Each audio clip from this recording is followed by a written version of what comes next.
Hello, my beautiful friends, and welcome back to In a Bendy, or welcome if you're new here. Today, we're going to focus on our back bends to improve your back bends and feel more loose in your upper back and your lower back. This will be great for beginners and late beginners, pre intermediates.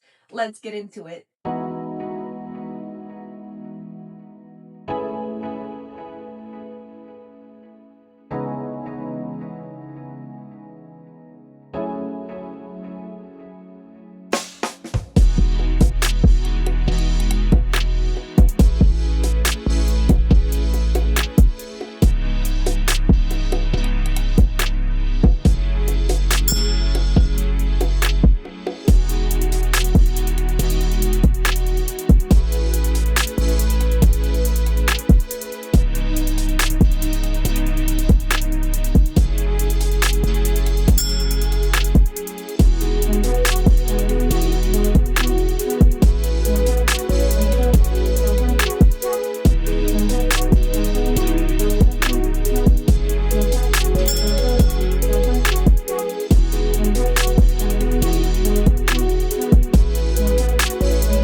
Also, super duper excited to announce that I've created a free PDF stretching guide for you guys.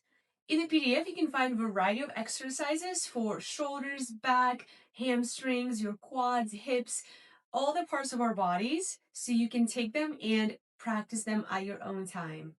It has images as well as progression photos. There's also some reminders and tips to help you with your flexibility journey. Go ahead and click the link down below in my description and download your free PDF. Give this video a like, share this video with somebody who might be interested in joining our stretches as well, subscribe to the channel, and follow me on Instagram as well, and I will see you soon.